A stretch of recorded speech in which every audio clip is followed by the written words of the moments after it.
فرمایا کھلانے والا میں، پلانے والا میں، بیمار ہو جاؤ شفا دینے والا میں۔ اللہ لطیف بعبادہ یرزق من یشاء۔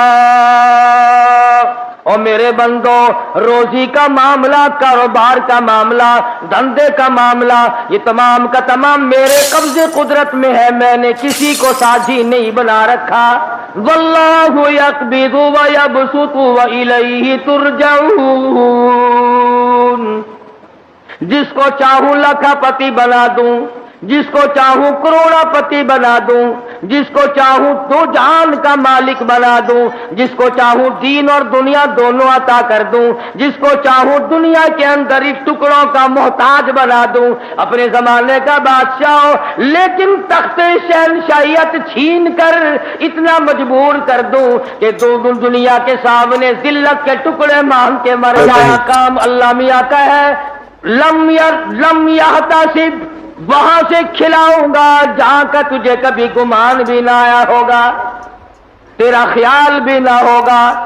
لَأَكَلُوا مِن فَوْقِهِمْ وَمِن تَحْتِ أَرْجُلِهِمْ۔ جب تم میری بن جاؤ گے، میری طرف جھک جاؤ گے، میرے عبادت گزار بن جاؤ گے، میری توحید کی پرستار بن جاؤ گے، میرے نام کے ساتھ شرک کی لعنت نہیں لگاؤ گے، مجھے سارے جان کا مالک و خالق مانو گے، اولاد کا مالک میں، مال کا مالک میں، تیری جان کا مالک میں، تیرے کارخانے کا مالک میں، تیری دکان کا مالک میں، تیرے بیوی بچوں کا مالک میں، تیرے عزیز و اقربا کا مالک میں۔ واللہ علی کل شیء قدیر۔ اور سارے جان پہ قبضہ قدرت میرا ہے، اور آج میرے بندے مان جا تیرا مالک بھی میں۔ فرمایا کھلانا میری ذمہ داری ہے۔ وفی السماء رزقکم وما توعدون۔ فرمایا جب تم میرا بن جاتا ہے، لَأَكَلُوا مِن فَوْقِهِمْ وَمِن تَحْتِ أَرْجُلِهِمْ، اوپر سے بھی رزق برساتا ہوں، زمین سے بھی رزق اگاتا ہوں، تجھے کسی طرح کی پریشانی نہیں ہونے دیتا۔ سارا جہان میں نے تیرے لیے بنایا، کھیتیاں سرسبز ہیں تیری غذا کے واسطے، چاند سورج اور ستارے ہیں ضیاء کے واسطے، سب جہاں تیرے لیے اور تو خدا کے واسطے۔ فرمایا اس بات کے غم میں تو پڑی نہ کر، میں بھی شامل ہوں آپ ہی لوگوں میں۔ رات کو نیند نہیں آتی، کس طرح پلے گا بال بچہ، کس طرح کاروبار چلے گا؟ اے کاش ہماری نیند اڑے تو یوں اڑے، اے میرے مالک اگر قبر میں تیرا سہارا نہ ملا تو میں کہاں جاؤں؟ میدان حشر کی بربادی میں اگر تیری رحمت کا سایہ نہ ملا تو میں کہاں جاؤں گا؟ پلسرات سے گزرتے وقت اگر تیری کریمی مجھ پر نہ ہوئی تو میں کہاں جاؤں گا؟ اس پر ہمارا یقین نہیں، اس لیے پریشانی نہیں، اس لیے غم نہیں، اس لیے حزن و ملال نہیں۔ حضرات صحابہ کرام رضوان اللہ تعالی علیہ مجمعین کی جماعت ان تمام چیزوں کو سمجھ چکی تھی، نبی کی تعلیمات کا صحیح اثر ان پہ ہوا، انہوں نے ظاہری باطنی اخلاقی سیاسی مادی طور پر حضور کی تعلیمات کو قبول کیا۔ انہوں نے یوں کہہ کر جان نہیں چھڑائی تھی کہ صاحب مذہب اور ہے، سیاست اور ہے۔ جب آدمی اندر سے بے ایمان ہو جائے نا، پھر ہزاروں رستے نکالتا ہے، ہزار رستے بنا کر اپنے آپ کو چلانا چاہتا ہے، پر اللہ پاک چلنے نہیں دیتا۔ جیسا کہ ہمیں عادت پڑی ہوئی ہے ہر معاملے میں جھوٹ بولنے کی۔ سیدنا عیسیٰ علیہ السلام کا زمانہ ہے، اللہ کے نبی ہیں، پاک پیغمبر ہیں، روح اللہ ہے۔ ایک خادم ساتھ رہتا تھا، عیسیٰ علیہ السلام نے 3 روٹیاں پکوائیں اور اس خادم کے حوالے کر دی کہ ان کو پلے باندھ لے، راستے میں کام آئیں گی۔ اللہ اکبر، ہو پیغمبر ہو نبی روح اللہ، اسے بھی بھوک لگتی ہے، اسے بھی پیاس لگتی ہے، اور جسے بھوک پیاس لگتی ہو وہ حاجت روا نہیں ہو سکتا۔ 3 روٹیاں بنوا کر عیسیٰ علیہ السلام نے خادم کے حوالے کر دی. سفر طے ہوتا رہا, چلتے رہے, جنگل کا راستہ ہے. چپکے سے خادم نے 1 روٹی نکال کر کھا لی. کسی درخت کے نیچے جا کر چھاؤں میں عیسیٰ علیہ السلام بیٹھے. فرمایا روٹی لے آ. جب نکال کے دیکھی تو 2 نکلی. عیسیٰ علیہ السلام فرمانے لگے گرتی تو تینوں گر جاتی, یہ تیسری روٹی کہاں گئی؟ کہنے لگا اللہ پاک کی قسم ہے میں نے تو نہیں کھائی.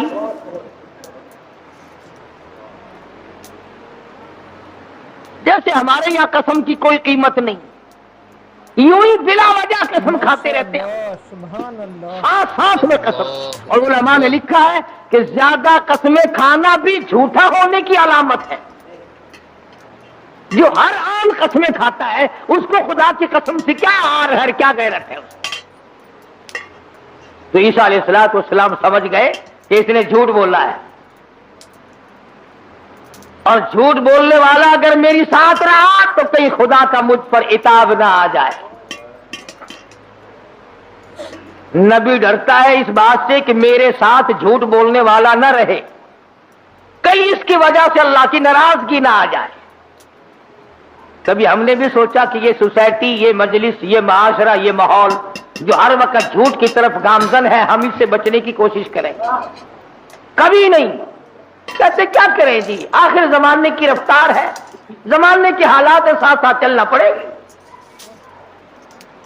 اگر قیامت میں اللہ پاک نے یہ فرما دیا کہ زمانے کی رفتار ہے, سب کو جہنم میں جانا پڑے گا, پھر کیا ہوگا؟ تو اللہ کے پیغمبر نے معجزہ دکھایا. عیسیٰ علیہ السلام کا ایک معجزہ یہ بھی تھا کہ مٹی کی ڈھیری بنائی اور فرماتے تھے اللہ کے حکم سے سونا بن جا, بس وہ سونا بن جایا کرتا تھا. جب سے یہ واقعہ تفسیر میں نے سنا, کئی مرتبہ میرا دل کرتا ہے اگر کوئی وظیفہ بتا جاتے سونا بنانے کا تو میں بھی پڑھ لیا کرتا, اور تم سارے میرے پاؤں دباتے آ کر یہ سونا بنانے کا وظیفہ ہمیں بھی بتا دیں. صلاۃ الحاجات پوچھنے کوئی نہیں آتا, صلاۃ التسبیح پوچھنے کوئی نہیں آتا, خدا کو منانے والی نماز پوچھنے والا کوئی نہیں آتا, خدا کے نام پر صحیح خیرات کرنے کا مسئلہ پوچھنے کوئی نہیں آتا, زکات دینے کا صحیح مسئلہ پوچھنے کوئی نہیں آتا. اگر میں سونا بنانا سیکھ جاتا تو سارا پاکستان اور بلکہ دوسرے ملکوں کے لوگ بھی الحمدللہ یہاں میرے قدم اور پاؤں پکڑتے.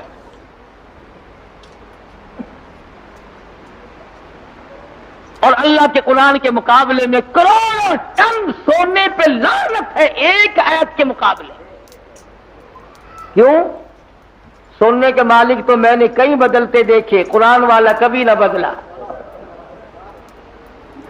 سونے چاندی کے مالک تو میں نے کئی بدلتے دیکھے, اور یوں بدلے کہ تو برائے بندگی ہے یاد رکھ, تو برائے بندگی ہے یاد رکھ, بہر سر افگندگی ہے یاد رکھ. تو برائے بندگی ہے یاد رکھ, بہر سر افگندگی ہے یاد رکھ, چند روزہ زندگی ہے یاد رکھ, ورنہ پھر شرمندگی ہے یاد رکھ. یاد کر لے اس بات کو, یا ان دنوں میں کچھ بنا لے ورنہ ہمیشہ ہمیشہ کے لیے شرمندہ رہے گا. تو عیسیٰ علیہ السلام نے مٹی کی 3 ڈھیریاں بنائی اس خادم کے سامنے اور فرمایا کہ سونا بن جا. وہ تینوں ڈھیریاں مٹی کی سونا بن گئی. اللہ کے نبی کا معجزہ ہے. شکر ہے تمہیں ایسا کوئی درویش فقیر آج تک ملا ہی نہیں, ورنہ اس کو علل اعلان خدا مانتے, علل اعلان خدا مانتے. یہ پیغمبر کا معجزہ ہے جو مٹی کی چڑیا, قرآن مجید کا ترجمہ کر رہا ہوں, مٹی کی چڑیا بنائی اور اس میں پھونک ماری, قم باذن اللہ فانفخ فیہ فیکون طیرا باذن اللہ. مٹی کی چڑیا بنائی, پھونک ماری, پھر کر کے وہ چڑیا اڑ گئی. اگر آج کوئی ایسا یوں کرتا ہے نا, میں کہتا ہوں ایک بھی خدا کا نام لینے والا شاید نہ ملتا. یہ تو دیکھو پرندے نہیں بنا رہا ہے, تو عیسیٰ علیہ السلام نے مٹی کی ڈھیریاں 3 بنائی اور فرمایا سونا بن جا، وہ سونا بن گیا۔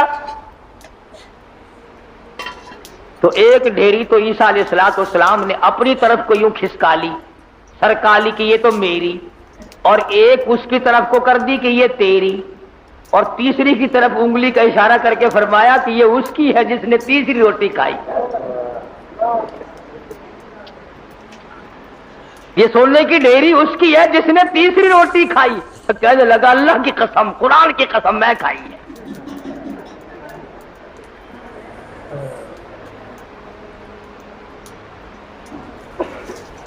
اللہ کے پیغمبر کی آنکھوں میں آنسو آ گئے، فرمایا ادھر بھی قسم ہے۔ اور دنیا کے طلبگار کیا کرے گا اس سونے کو لے کر؟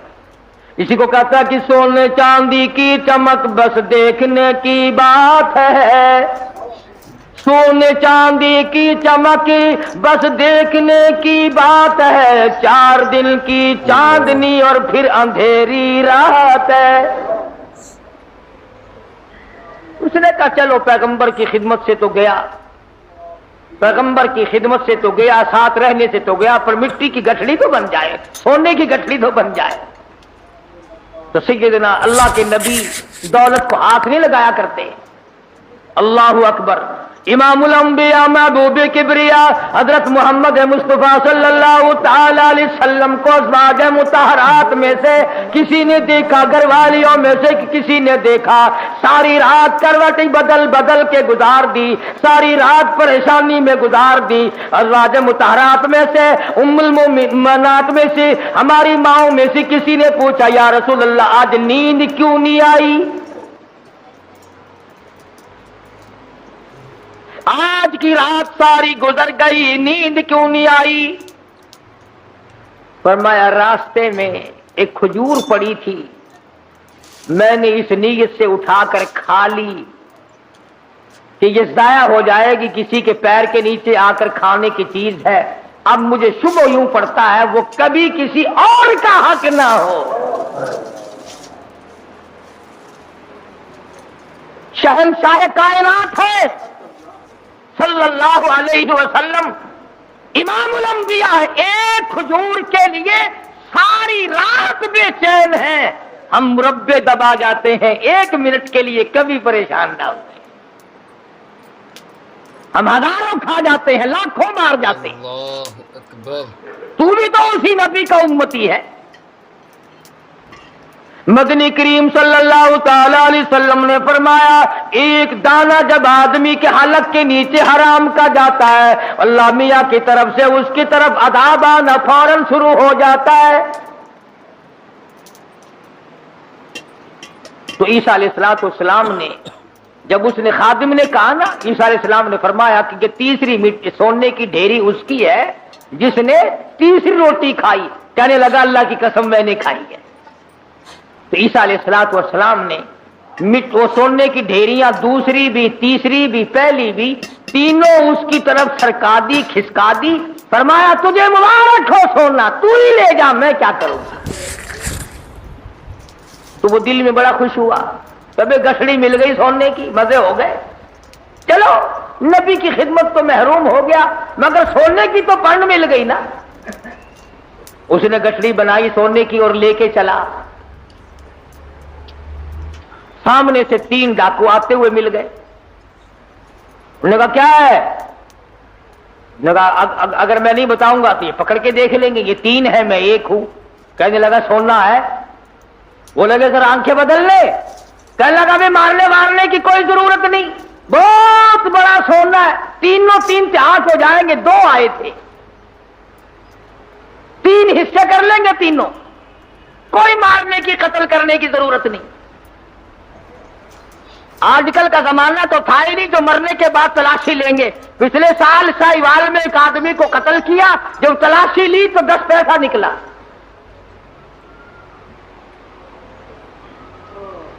ابھی تم سوچ رہے ہوگے کہ وہ کتنا بڑا بے ایمان آدمی ہوگا جو نبی کا ساتھ چھوڑ گیا، عیسیٰ علیہ السلام کا ساتھ چھوڑنے کی وجہ سے چھوڑ دیا۔ کیا یہ بے ایمان اسی زمانے میں تھے؟ آج کل ایسے بے ایمان نہیں۔ یہ رمضان المبارک کے 2 جمعوں میں جو ایک سائیکل گئی ہے، یہ مسلمان لے گیا، یہ انسان کا تخم لے گیا، یہ رسول اللہ کا امتی لے گیا کوئی؟ رمضان کا مہینہ ہو، الوداعی جمعہ اور سائیکل چرا کر اپنے آپ کو کامیاب سمجھتا ہے۔ میرا ایمان ہے کہ اس قسم کے چوری کرنے والے کا پیسہ فالج کے سوا اور کسی بات پر خرچ نہیں ہوگا۔ انسانیت ہے یہ۔ چوڑا بھی ایسا نہیں کرتا، سکھ اور عیسائی نہیں کرتا جو آج مسلمان کرتا ہے۔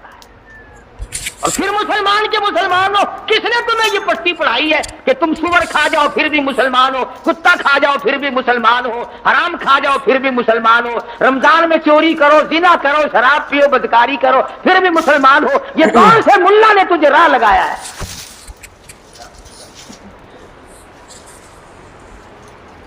اسی لیے تو ان مولویوں سے لوگ خوش ہیں، بس وہ کہتے ہیں جی کبوتروں کے لیے پیسے دو، میں دانا جا کے ڈالوں گا بیت اللہ کو، ساری عمر شراب پیو، جوا کھیلو، حرام خوری کرو، بس کبوتر دانا کھا کے بیت اللہ کے کنگورے تے بہ کے آنکھ دے گا میں اڑو دا دانا کھا بیٹھا، جڑے ویلے تائی تو انہیں بس کے نہیں میں تیرے کعبے تو لاہ ڈالیں۔ تو خود ٹھگ ہے، اسی لیے بڑے بڑے ٹھگ جو چاروں طرف پھرتے انہی کے قابو آتا ہے۔ 2 آدمیوں کے مطلب کا تو رہ گیا، یا ویزا بنوانے والے کا اور یہاں تیرے باپ کو جنت میں داخل کرانے والا ملا، جو 2 آدمیوں کا ٹھیکہ رہ گیا، سارے ٹھیکے ختم ہو گئے۔ ایمان نہیں ہے، دماغ میں کھوپڑی میں دماغ نہیں ہے، اللہ کے قرآن کا کوئی پتہ نہیں کہ وہ تجھے کیا فیصلہ دیتا ہے۔ وہ کہنے لگا بھی مارنے داڑنے کی کوئی ضرورت نہیں، سونا بہت ہے، 2 تم ہو 1 میں ہوں، حصے کر لیں گے 3۔ انہوں نے کہا چلو ٹھیک ہے، ہاتھوں سے کھلتے ہو تو دانت نہیں لگانے چاہیے، جب یوں ہی مل رہا ہے تو کیا ضرورت ہے مارنے وارنے کی؟ بھوک تو لگتی، راستے میں چلتے چلتے کی بھوک لگی، شہر کے قریب گئے تو ایک کو کہنے لگا جاؤ تو روٹی پکوا کے لا شہر سے۔ 2 ماں کسی درخت کے چھاؤں میں بیٹھ گئے، سو گئے۔ دنیا ساری پر مکر ہے، دنیا ہی نام فتنے کا نام دنیا ہے۔ وہ جو شہر میں روٹی پکوا رہا ہے نا، وہ سوچنے لگا آرام سے سوئے پڑے ہیں چھاؤں میں دھوپ میں پھر رہا ہوں، پریشان ہو رہا ہوں، اپنی تو روٹی کھا لوں، یہاں ان کی روٹیوں میں زہر ملا کے لے جاؤں، کھاتے ہی سو جائیں گے، سارا سونا میرا، ساری دولت میری، تمام کا تمام میرا ہی ہو جائے گا۔ دماغ نے اجازت دے دی، ٹھیک ہے کرو ایسا۔ اپنی روٹی وہاں کھا لی، ان کی روٹیوں میں زہر ملا کے لایا، اور یہ دونوں آپس میں کہنے لگے جنگل میں پڑے ہم، شہر میں فلودہ کھا رہا ہوگا، خدا جانے کیا کیا اڑا رہا ہوگا مزے، بڑا چٹورا ہے، دیر لگا دی ہے، دیکھ لو کھانے پینے میں مصروف ہے بھائی۔ ایک کہنے لگا میں بتاؤں ترکیب، اس نے کہا کیا ہوئے نا، اب تبا کر کے مارو تلوار، گردن دور جا کے پڑے گی، آپ دونوں آپ دعود ہو جائیں گے نصف نصف۔ انہوں نے تلوار تیار کر لی، وہ زہر ملا کے لایا، اسی کا نام تو دنیا ہے۔ فرمایا قل متاع الدنیا قلیل والآخرۃ خیر لمن اتقى ولا تظلمون فتیلا۔ دنیا تھوڑے دنوں کا سودا، لا یغرنک تقلب الذین کفروا فی البلاد متاع قلیل۔ دنیا کا دھوکہ تجھے دھوکے میں نہ ڈال دے، دنیا کی زیب و زینت تجھے لپیٹ کے نہ رکھ دے، تجھے آخرت اور دنیا میں خسرت دنیا والآخرہ ذالک هو الخسران المبین، خسارے میں ڈال دے گی تجھے۔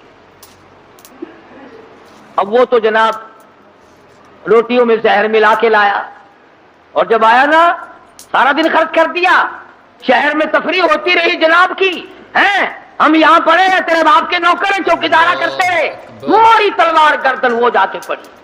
تو کہنے لگے لے بھائی کٹ گئی راند، آپ دونوں نصف نصف ہوں گے، کھانا کھاؤ۔ روٹی جو کھائی لگا تھوڑا سا آرام کر لو، طبیعت بگڑ رہی ہے۔ اس زمانے میں 7 اپ تو تھی نہیں جو فوراً پی لیتے۔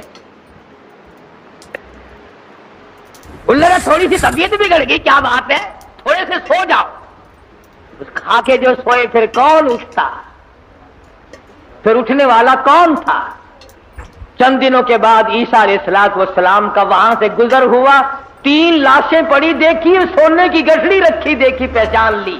فرمایا اے دنیا تو نے کسی سے وفا نہ کی، اے دنیا تو نے کسی سے وفا نہ کی، تو کسی کی نہ بنی، تو نے دنیا کو مروایا اور تو پھر بھاگ کر کسی اور کی بن گئی، اس کو مروایا پھر کسی اور کی بن گئی، اس کو تباہ کرایا پھر کسی اور کی بن گئی، تیرے شوہروں کا کوئی ٹھکانہ ہی نہیں۔ اس لیے قرآن کریم نے اس بات کی طرف ہمیں متوجہ کیا، جھوٹ فریب غلط زندگی سے باز آؤ، طبیعت بدلو، مزاج بدلو، حالات کو پلٹا دو، تاکہ جس وقت تیری موت آئے تو کچھ تو تیرے پلے ہو نا۔ اگر تمہارا پیسے کے بارے میں یہ خیال ہے کہ سفر میں پیسہ کام آتا ہے، سارا جہان کہتا ہے سفر میں پیسہ کام آتا ہے، میں کہتا ہوں قبر میں قرآن کام آتا ہے۔ اگر تمہارا یہ خیال ہے کہ رشتے ناطوں اور شادی بیاہ میں پیسہ کام آتا ہے، میں کہتا ہوں قیامت میں ایمان کام آتا ہے۔ تم اس طرف دھیان کب کرو گے آخر؟ حضرت مولانا احمد علی صاحب لاہوری سب قید رحمت اللہ علیہ، یہ چیزیں اللہ والوں کی جوتیاں سیدھی کیے بغیر نہیں ملتی کہ دنیا کیا چیز ہے اور دین کیا چیز ہے، یہ پہچان نہیں ملتی ہوتی جب تک کسی اللہ والے کی جوتیوں میں آدمی وقت نہ لگائے۔ بڑا مشکل ہو جاتا ہے آدمی کا تمیز کرنا۔ حضرت لاہوری رحمت اللہ علیہ فرمایا کرتے تھے کہ جب میں لاہور میں قرآن مجید کا درس دیا کرتا تھا تو ایک مجذوب قسم کا آدمی کہیں جنگل سے آتا تھا اور صبح کا درس قرآن کا سن کر اتنا تیزی سے بھاگتا جیسے اس کے پیچھے آگ بھاگ رہی ہو۔ حضرت لاہوری فرماتے میں نے ایک دن اس سے پوچھا کہ آپ اتنے جلدی کیوں بھاگتے ہیں؟ تو یوں فرمایا کہ لاہوری تیرا درس قرآن کا سننے سے اس لیے آتا ہوں کہ فرشتے تیرے درس میں آتے ہیں، تیرا درس سننے سے اس لیے آتا ہوں کہ فرشتے تیرے درس میں آتے ہیں۔ اور بھاگتا تمام لوگ بتاتے ہیں، مفتی صاحب بھی بتاتے تھے کہ جیسے ہی مجمع میں وہ رومال آیا ساری مسجد خوشبو سے معطر ہو گئی۔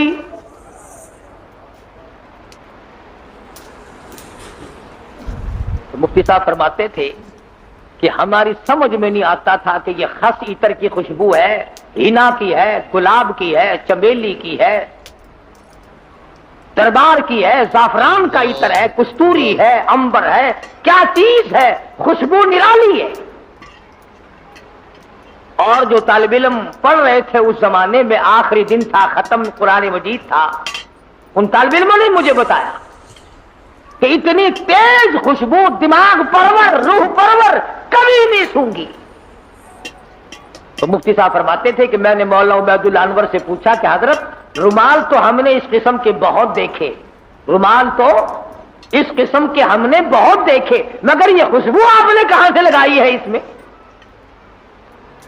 رومال تو عام دنیا لیے پھرتی ہے، مگر یہ خوشبو آپ نے کہاں سے لگا دی اس میں؟ اتنی بہترین خوشبو ہے، روح پرور خوشبو ہے، من بھاتی خوشبو ہے، اور ساری مسجد اندر سے باہر سے برآمدہ جتنا بڑا مجمع ہے سارے کا سارا معطر ہے۔ یہ خوشبو کہاں سے لگائی؟ تو مولانا عبید اللہ انور نے رو دیا اور فرمانے لگے کہ ابا جان کو جب آخری وقت میں تختے پر غسل دیا تھا اس رومال سے میں نے حضرت لاہوری کی داڑھی کا پانی خشک کیا تھا، 17 سال گزر گئے، اس دن سے لے کر آج تک اس رومال سے یوں ہی خوشبو آتی ہے۔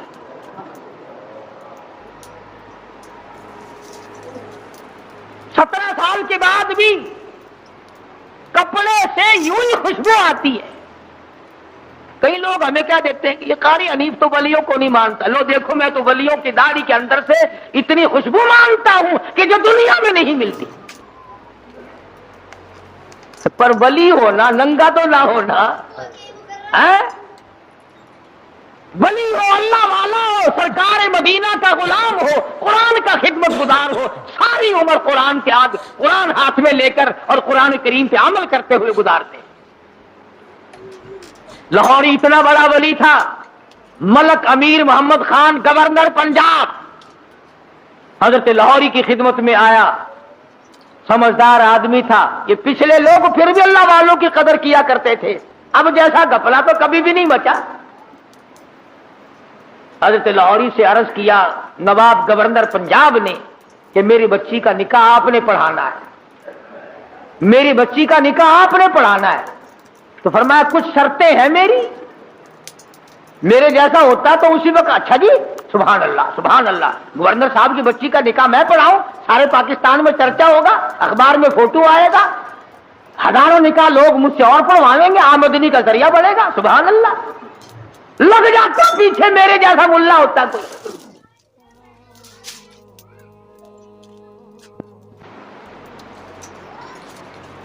گورنر صاحب کا پونجڑا پکڑ کے پچھل پکڑ کے پیچھے پیچھے لگ جاتا، مگر وہ لاہوری تھا، دنیا پہ تھوکتا نہ تھا۔ کہا گورنر صاحب 3-4 شرطیں ہیں میری، پہلی شرط تو یہ ہے کہ تمہارا وہ جو آئلی قوانین کا فارم ہے میں اس پہ دستخط نہیں کروں گا، اور دوسری شرط یہ ہے کہ ایک ٹیڈی نہیں لوں گا، اور تیسری شرط یہ ہے کہ اس مجمع میں عورت نہ ہو، اور چوتھی شرط یہ ہے کہ 10 منٹ سے زیادہ نہیں ٹھہروں گا۔ جس کے دل میں قدر ہوتی ہے وہ ساری شرطیں ماننا کرتا ہے۔ کہنے لگا بالکل ٹھیک ہے، 10 شرطیں اور بتاؤ، ساری مانوں گا، لیکن نکاح آپ سے پڑھوانا ہے، نکاح آپ سے پڑھوانا ہے۔ آج کل نکاحوں کا بھی کیا معاملہ ہے۔ میں بیری والی میں خطیب تھا، اس محلے میں ایک شادی ہوئی تو نکاح کے لیے مجھے بلایا، برات آئی تھی لاہور سے، سارے یہ پتلونوں والے تھے، کھینچے کچائے، جیسے گھوڑے کا ساتھ نہیں کھینچا رہتا ٹانگے والے گھوڑے کا، بالکل کسا ہوا ساتھ۔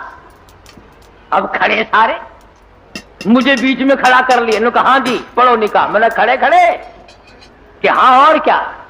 یارو ایسا نکاح سیکھا ہی نہیں جو کھڑے کھڑے پڑھا دوں۔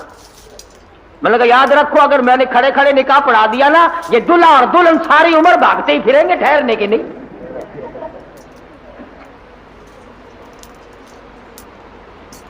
میں نے کہا میری جگہ تو بناؤ بیٹھنے کی۔ کہنے لگا جی تنگی تھی اس لیے کھڑے ہونے کا انتظام کر دیا، یہ کھانا بھی کھڑے ہو کے کھایا ہے، نکاح بھی کھڑے کھڑے ہو جائے۔ میں نے کہا میں تو ڈرتا ہوں تم سارے کام کھڑے کھڑے نہ کر شروع کر دینا، پھر تو کام چلے گا ہی نہیں، کوئی اعتبار نہیں تمہارا۔ آخر بڑی مشکل سے میرے بیٹھنے کی جگہ بنائی۔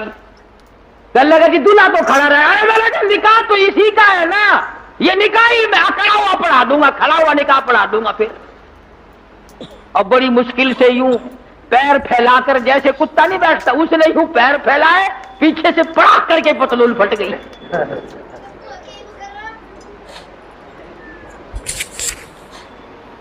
اس پر بڑے راضی ہوتے ہیں، اس لباس پر بڑے خوش ہوتے ہیں۔ بابو جی ہیں نرالے طریقے، نرالے طور، انگریز بے ایمان کی نقل کر کے خوش ہوتے ہیں۔ دیکھا ہوگا نا آپ نے لوگ، دیکھو یہاں جیبیں لگتی ہیں، یہاں جیبیں لگتی ہیں، اور یہ کئی یہاں پیچھے جیب لگائے پھرتے ہیں۔ پلیٹ فارموں پہ، قلعے پہ کبھی کبھی جاؤ گے نا سردی کے موسم میں، یوں پیچھے سے نکال کر کھاتے دیکھو گے آپ، یوں چلغوں سے چاب رہے ہیں، یوں نکال نکال گئی پیچھے سے۔ دیکھنے والے کو نفرت آتی ہے کہ جیب کہاں لگائی ہے، یہاں کوئی خاص دربار ہے۔ نوٹ بھی یہیں سے نکال کے دیتے ہیں۔ پچھلے دنوں میں پشاور جانے لگا تو وہ ٹکٹ اوکے کہتے ہیں، ٹکٹ اوکے کراتے ہیں نا، تو چانس کے لیے ایک بابو جی کھڑے تھے، اس نے کہا اچھا جی پیسے نکالو آپ کو ٹکٹ۔ میں بالکل ملا ہوا کھڑا تھا نا، وہ یوں جھکا، میں نے کہا شاید کوئی نیچے کاغذ گر گیا، میں کھڑا تھا اس کے دائیں طرف، نیچے جھک کر یوں پیچھے کو ہاتھ کیا، میں نے کہا چلو بدبخت پیچھے سے نکال لے گا پیسے۔ یہ کیا تہذیب! تو گورنر پنجاب نے، اللہ اس کی مغفرت فرمائے، ہم سب گناہگار ہیں، بہرحال جب تک ملک امیر گورنر پنجاب کا رہا، گورنر ہاؤس میں عورت قدم نہ رکھ سکی، عورت ذات قدم نہ رکھ سکی، اور جب یہ اللہ تڑلے آئے پھر یہ عورت کے بغیر لیٹرین میں بھی نہ گئے۔ اللہ اکبر۔ میں عرض کر رہا تھا، بات کسی اور طرف چلی گئی کہ حضرت لاہوری رحمت اللہ علیہ نے ایسے وقت میں بھی وہ بادشاہوں کے سامنے، وہ گورنروں کے سامنے، وہ طالب علم اور فقیروں کے سامنے یکساں ولی تھے، بدلہ نہیں کرتے تھے۔ چنانچہ وہی شرطیں پوری ہوئی اور حضرت نے جا کے نکاح پڑھا دیا۔ تو مولانا عبید اللہ انور فرماتے تھے کہ ابا جان کو جب غسل دیا گیا تو آخری وقت میں نے اس رومال سے داڑھی صاف کی تھی، 17 سال گزر گئے، ہمیں آج تک عطر خریدنے کی ضرورت نہیں پڑی۔ اور قبر کی مٹی سے بھی خوشبو آئی۔ لوگوں نے کہا کسی مرید نے سینٹ پھینک دیا ہوگا، لیبارٹری والوں کو مٹی دی گئی، انہوں نے ریسرچ کی، تحقیق کی، تفتیش کی اور رپورٹ یہ دی یہ وہ خوشبو ہے جس کا دنیا میں وجود ہی نہیں۔ اس لیے میں نے یہ آیتیں آپ کے سامنے رکھی کہ کتنا ربنا ربنا آدمی کرتا ہے، مگر اس وقت کے ربنا سے کچھ نہیں بننے گا۔ اب کی یا ربی سے بہت کچھ بن سکتا ہے۔ وقت ہے مانگ لے، وقت ہے کمائی کر لے، وقت ہے ان راتوں میں کچھ کمائی کر لے، وقت ہے ان دنوں میں کچھ کمائی کر لے، وقت ہے دولت کما لے، قبر بنا لے، حشر بنا لے، قیامت کے دن کا سایہ تیار کر لے، قبر کے لیے بچھونا اور بستر بنا لے، روشنی اور لالٹین کا انتظام کر لے۔ اب وقت ہے موت کے وقت کی پیاس کے لیے آب زمزم تیار کر لے۔ تمام چیزوں کا وقت آج ہے۔ اور اگر اس ساری زندگی کو یوں ہی برباد کر دیا کہ صاحب ہم تو یوں کہہ ڈالیں گے کہ میری بد نصیبی نے مجھے مار دیا تھا اور یہ بس گمراہی ہو جو گئی جی، اس سے کام نہیں چلتا۔ پروردگار عالم مجھے اور آپ کو قرآن کریم سمجھنے کی، سمجھانے کی توفیق عطا فرمائے۔ جب تک ہم قرآن کریم کے نزدیک نہیں آئیں گے، یاد رکھو کوئی قوم کامیاب نہیں ہوگی۔ فرمایا لہم قلوب لا یفقہون بہا، اللہ پاک جل شانہ فرماتے ہیں جس کا دل قرآن کریم سمجھنے کا عادی نہیں، لہم قلوب لا یفقہون بہا، جس کا دل قرآن سمجھنے کے لیے تیار نہیں، وَلَهُمْ أَعْيُنٌ لَا يُبْصِرُونَ بِهَا، جس کا کان اللہ کا قرآن سننے کے لیے تیار نہیں، أَمْ لَهُمْ آذَانٌ لَا يَسْمَعُونَ بِهَا، ام لہم آذان یسمعون بہا، جس کا کان خدا کا قرآن سننے کو تیار نہیں۔ خدائی فیصلہ سنو، اللہ کے قرآن کا فیصلہ سنو، اللہ کے کلام کا فیصلہ سنو۔ جس کا کان میرا کلام سننے کے لیے تیار نہیں، جس کو میرا قرآن سن کے مزہ نہیں آتا، جس کو میرا کلام سن کے حلاوت نہیں آتی، جس کو میرا کلام سن کے لذت نہیں آتی، جس کی روح تازی نہیں ہوتی، جس کو لطف نہیں آتا، جس کو کیف نہیں آتا، جس کو سرور نہیں آتا، جو میرا قرآن سننے کو تیار نہیں، جو میرا قرآن آنکھوں سے دیکھنے کو تیار نہیں، جو میرا قرآن سننے سمجھنے کے لیے تیار نہیں، آؤ پھر خدائی فیصلہ سنو۔ فرمایا اولئک کالانعام،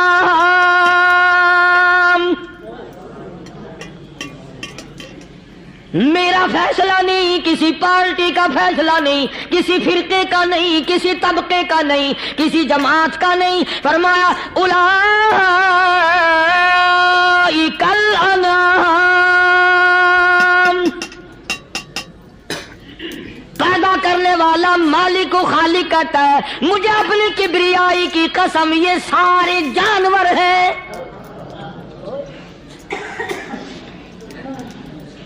یہ سارے کے سارے جانور ہیں، یہ درندے ہیں جو ایک دوسرے کو چیر پاڑ کر کھاتے ہیں، یہ درندے ہیں جو ایک دوسرے کا خون پیتے ہیں۔ فرمایا بل ہم اضل، جانوروں سے بھی بدتر۔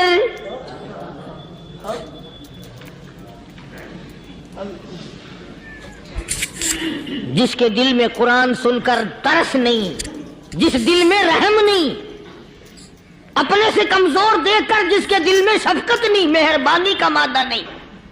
فرمایا وہ کوئی بندہ ہے، وہ تو جانور ہے. اور خدا قسم میں آ گیا، فرمایا بل ہم اضل، اس سے بھی بدتر. اللہ والے جو ہیں وہ ان خصلتوں کو دور کراتے ہیں، اور وہ آدمی کے مزاج اور دل میں سے ایسی چیزیں نکالتے ہیں جو اس کی بربادی کا ذریعہ بنتا ہے. دل کی بیماریوں کا کسی کو فکر نہیں. بخار ہو جائے، آپ چڑھ جائے، آپ کو پتہ چل جاتا ہے. نزلہ ہو جائے، آپ کو پتہ چل جاتا ہے. کھانسی ہو جائے، پتہ چل جاتا ہے. دل کی بیماریوں کا کیا پتہ چلے؟ صحابہ کرام رضوان اللہ تعالی علیہ مجمعین کی جماعت کے اللہ پاک کے محبوب حضرت محمد الرسول اللہ صلی اللہ تعالی علیہ وسلم نے دلوں کی صفائی کی.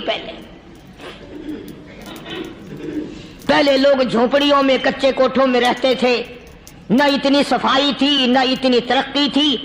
آج برتنوں کی صفائی دیکھو، کپڑوں کی صفائی دیکھو، مکان کی صفائی دیکھو، رات دن بس اسی دھندے میں لگے ہوئے. سارا دن برتن دھونے سے فرصت نہیں، سارا دن کپڑوں کے بناؤ اور سنوار میں فرصت نہیں. تو اللہ والے ایسے موقع پر بڑی عجیب بات کہتے ہیں. وہی مجذوب ہے، مجذوب علی رحمت کہتے ہیں بظاہر تو ہر شے میں بے حد صفائی، بظاہر تو ہر شے میں بے حد صفائی، مگر دل میں ہے گندگی انتہائی.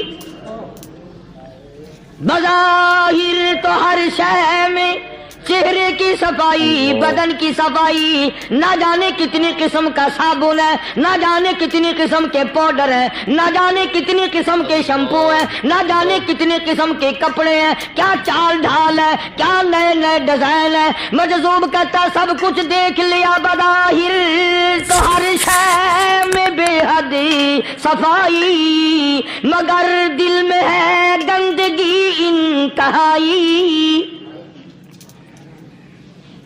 جس یار کی بیٹھک میں بیٹھ کے کھانا کھایا، جس رشتہ دار کی بیٹھک میں بیٹھ کے کھانا کھایا، اسی کی بہن کو دیکھ کر آبرو پہ ڈاکہ ڈالنے کا پروگرام ہے. جس دوست کے گھر میں بیٹھ کے کھانا کھایا، اسی دوست کی بیوی کی عزت لوٹنے کا پروگرام ہے. پرانے زمانے میں اب بھی دلی جیسے شہر میں اگر دعوت کی جاتی ہے تو وہاں ایک تشتری میں نمک آتا ہے سب سے پہلے. عرب میں بھی دستور تھا پرانے زمانے میں، اگر کوئی دعوت کرتا، کوئی تقریب کرتا، سب سے پہلے نمک آتا تھا. ایک ایک انگلی ہر شخص نمک چاٹتا تھا. کیا مطلب؟ جس نے نمک چاٹ لیا اب وہ نمک حرامی نہیں بنے گا. اس گھر میں چوری کرنا، اس گھر کی آبرو کا غلط تصور لانا، اس گھر کے مال میں خیانت کرنا وہ حرام سمجھتا تھا جس گھر کا میں نے نمک چکھ لیا. اور مسلمانوں کی بات نہیں، ہندوؤں کی بھی یہ باتیں تھی. مولانا محمد علی صاحب جلندری سب قید رحمت اللہ علیہ فرمایا کرتے تھے کہ ایک سکھ تھا بہت بڑا ڈاکو. مسلمان اور ہندو مل کر اس کو ساتھ ملا کر کے لے گئے کہ یہاں اس گاؤں میں اس پنڈ میں ڈاکہ ڈالیں. سفر کر کے گئے، تکلیف اٹھا کے گئے. اس سکھ ڈاکو نے پوچھ لیا کہ یہ کون سا گاؤں ہے کہ یہ فلانا ہے. اچھا سارے کے سارے یہ تلاش کرو، یہ سوچ بچار کرو، اپنے پنڈ کی، اپنے علاقے کی، کسی مسلمان کی، کسی ہندو کی، کسی سکھ کی، کسی چوڑے چمار کی اس گاؤں میں لڑکی تو نہیں؟ ہمارے یہاں سے کوئی لڑکی تو شادی ہو کے یہاں نہیں آئی ہوئی. ان ساروں میں سے کہنے لگا کہ ہمارے بھنگی کی لڑکی جمعدار کی یہاں آئی ہوئی ہے. کہنے لگا واپس چلو، بیٹی بیٹی ہے چاہے بھنگی کی ہو یا نواب کی ہو. ارے کل بیٹی کا ڈولا دیا تھا، آج ڈاکہ ڈالیں گے، شرم نہیں آئے گی؟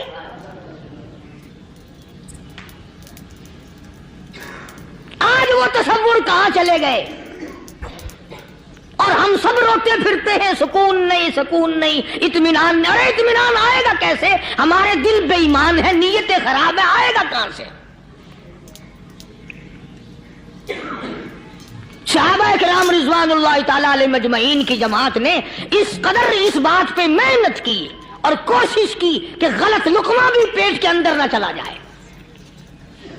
چنانچہ میں علی الاعلان کہتا ہوں 1,29,000 صحابہ کرام کالی کملی والے کے دیوانے اور پروانے، حضور کے یار جانثار، حضور کے ساتھ فاقہ کھانے والے، پھاقوں مرنے والے، پتھر کھانے والے، اپنے بچوں کے ٹکڑے ہوتے ہوئے دیکھ کر لا الہ الا اللہ محمد الرسول اللہ کی صدا بلند کرنے والے صحابہ کرام کا یہ حال تھا. پیدل سفر کر کے جاتے تھے یہودی عیسائی، شام نکل گئے، فلسطین نکل گئے، ہندوستان آ گئے، 2 سال لگ جاتے تھے. اپنی جوان بیٹیوں کو مسلمانوں کے گھروں میں چھوڑ کے آ جاتے تھے. کبھی نگاہ نبوت نے جن کو رنگ دیا تھا، کبھی کسی صحابی پہ ذرہ برابر الزام نہیں لگا. ان یہودیوں کا، ان عیسائیوں کا یہ عقیدہ تھا کہ محمد صلی اللہ علیہ وسلم کے جو غلام ہیں ان کی نگاہ بھی پاک ہے، ان کے دل بھی پاک ہیں، ان کے ارادے بھی پاک ہیں، ان کے ہاتھ بھی پاک ہیں.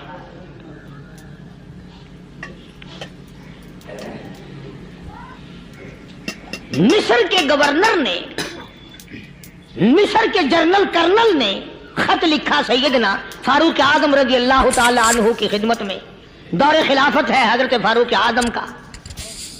کیا خط لکھا کہ حضور مجھے کافی وقت گزر گیا ہے اور فلاں علاقے میں آپ کے حکم سے ہم نے جانا ہے اور راستہ صرف ایک ہے اور اس راستے میں جال بچھا دیا گیا. اب مجھے مشورہ دیں، میں کیا کروں، حکم دیں مجھے.